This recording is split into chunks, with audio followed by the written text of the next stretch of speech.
So the handout that Caitlin put together is really like a guideline for us to teach the staff.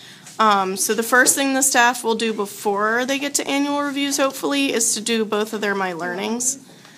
And there's a 2015 My Learning on Heartware and HeartMate, both. And I'm almost through the entire Heartware, and it looks like a really good piece of education. You know, it's like to the point, it's just the stuff we want to know, it's really easy to understand.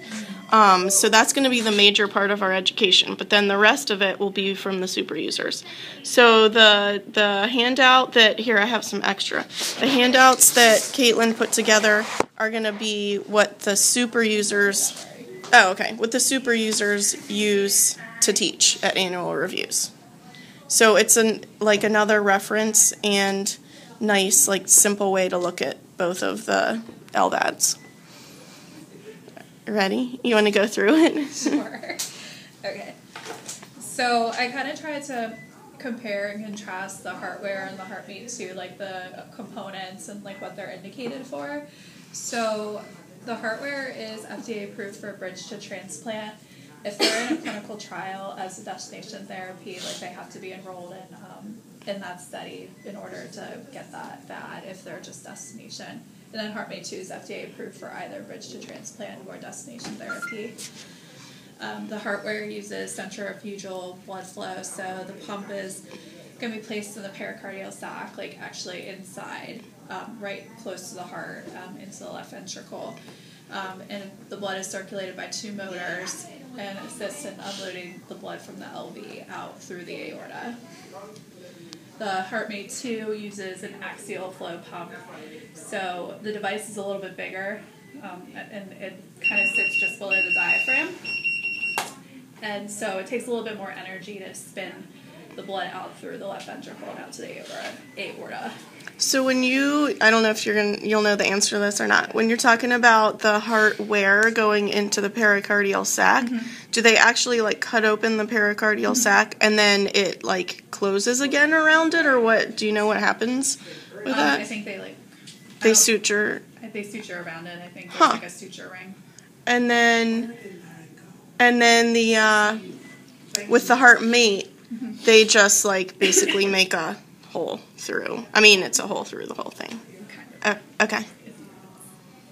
I've never seen one placed before, but yeah it's very intricate. So as far as the batteries lasting, the Heartware, they don't last as long. They're about 4 to 6 hours, and they take about 2 to 4 hours to charge. And then the HeartMate 2, they last anywhere from, it says 10 to 18 hours on the website, but I've seen more like 10 to 12 in the education that we have here. And those take about 5 to 6 hours to charge.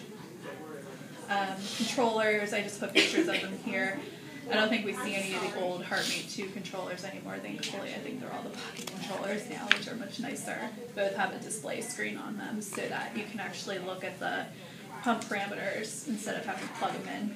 How long does it take the batteries to charge on the Bush one? I'm sorry. So the Heartware, it's about 2 to 4 hours. And for the HeartMate 2, about, I think it's like 4 to 5. Yeah. So it takes a long time to charge. It's not like you plug in your iPhone and it's charged within an hour. So you have to kind of take that into account when the patient needs power sources.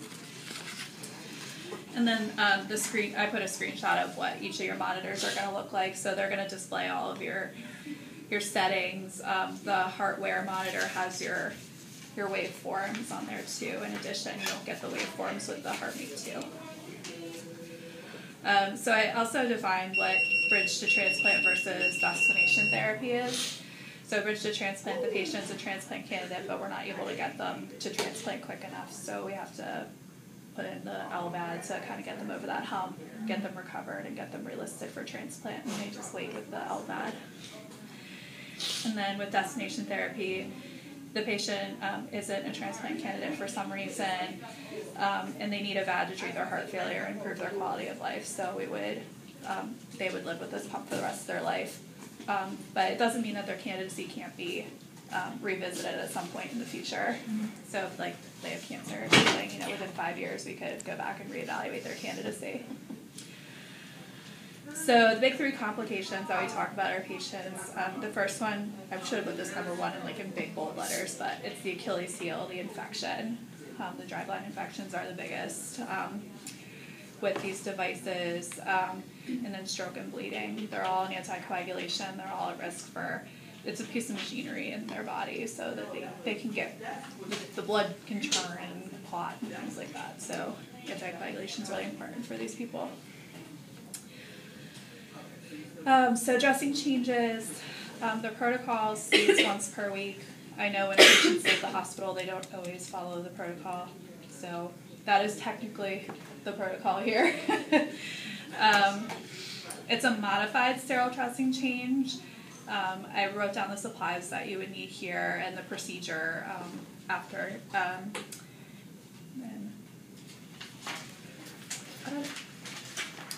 Cross off that last thing. I guess that was supposed to go somewhere else. The 10 to 12 hours. Yeah, I don't know where that came from. I must have copy and pasted it or something when I was reformatting. I don't know if do you want me to go through the dressing change steps or? I don't think we need to do that. I think what we wanted to focus on was that, these patients generally have been discharged already and they should be kind of encouraged to do their own dressing changes unless they're like my one patient who comes with a Band-Aid to clinic. Don't encourage that. So we are supposed to ask them in the hospital to do their own? They can do their own, yeah. Mm-hmm. And, like I said, a lot of like their wife or someone? Yeah, like them or their, significant other, whoever is doing their dressing changes at home. I mean, if they've been home, they absolutely should be knowing how to do their own. But I would also encourage them. Like I've had a patient that wanted to change it really frequently, like every day, and just remind them, like, that opens it up for infection. So you really shouldn't be changing it every day unless it's completely soiled or coming off and it needs to be changed. Yeah, there are some patients that have dry gland infections that we all know that they put out a lot of drainage and they do need it every day, but there are other patients that don't need it every day. But those could even be, like, reinforced for a little while. Right, yeah, just grab rather a piece than of gauze and tape it back up.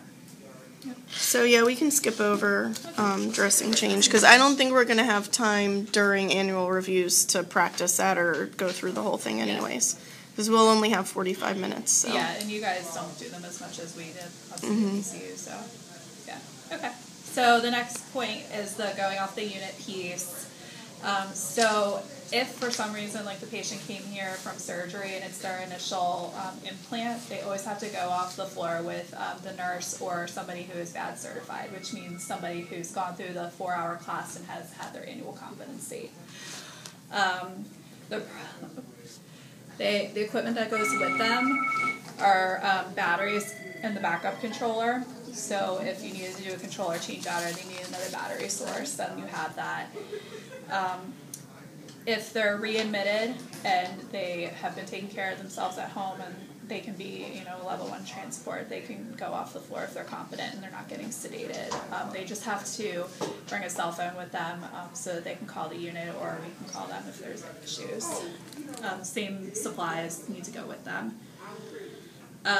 So special checks for each one. The hardware, so Tanya and I have been going around and checking people off on the hematocrit check. So the hardware is dependent on the viscosity of the blood. So it's going to calculate the flow based on that. So you're going to check your hematocrit setting in the morning and make sure it's within 2 points of recent labs. And if it's not, you can bring it up in rounds, or if you see one of the VAD coordinators on the floor, to make sure that the setting is changed. And if it's off by a lot, I would actually page, like, the fellow or attending probably. Because the one day we had a patient who was not doing well and they couldn't figure out why. And then noticed that it was off by 10. And that made a big difference in the patient's comfort. And okay, could you repeat one more time? The viscosity of the blood will affect the flow. So plus or minus 2 points. If it's significant, like Tanya said, instead of waiting for rounds, definitely let somebody know. And then we're documenting it daily in the event marker on the vital signs flow sheet, just commenting that you checked the hematocrit. Yeah, right on. Did you say the event Yeah, right below the rest of your vitals. Yep. And the rest of your LVAD stuff. Even if you don't change it. Mm-hmm. Okay. Yep, just that you checked it.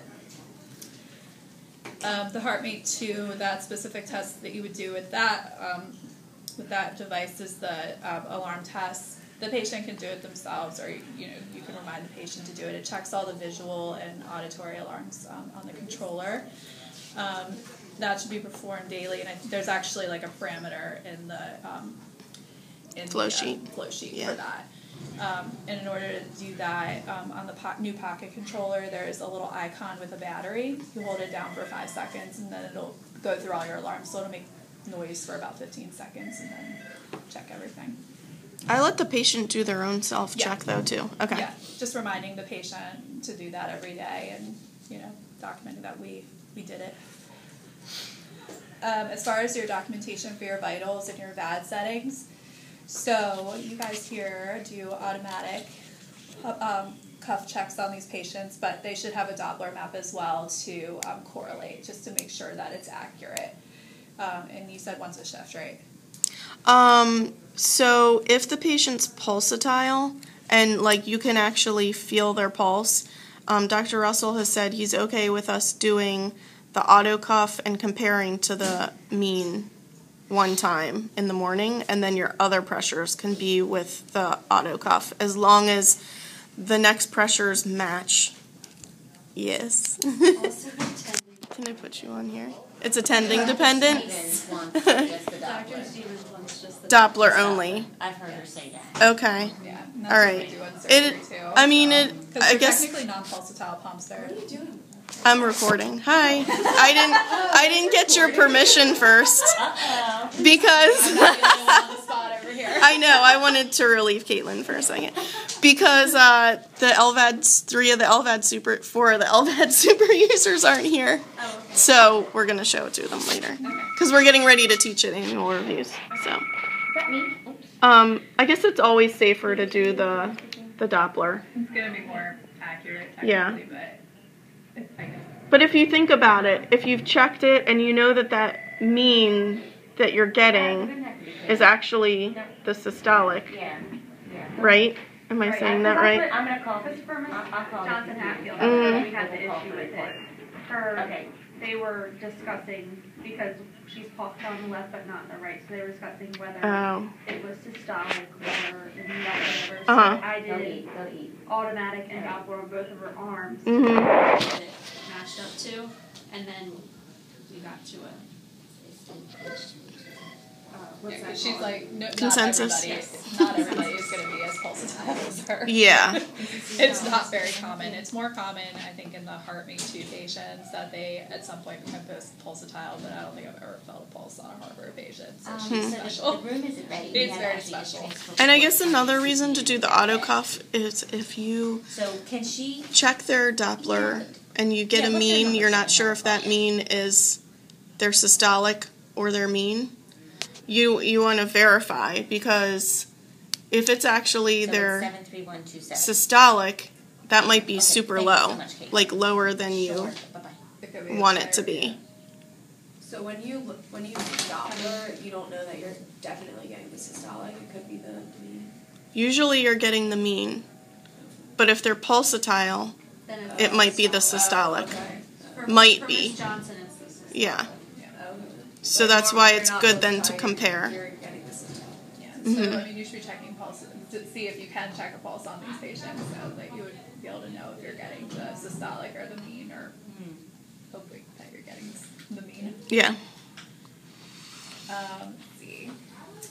So with HeartMate 2, you're going to document the flow, the speed, the mode that it's in. So all of our patients will be in a fixed mode with a fixed rate, and it can fluctuate up and down by like 50 sometimes, just based on what the patient's doing. That you did your self-check, that there's a spare controller, and then on admission you want to put in the serial number. You don't have to do that every time. You don't. Really? No. We put the serial number every time. And every time I'm like, why are we doing this every time? The serial number's not going to change. And it's a pain. If you change the controller, then you want to document your new serial number. Hallelujah. All right, no more serial numbers. I mean, it doesn't say the protocol. Like with every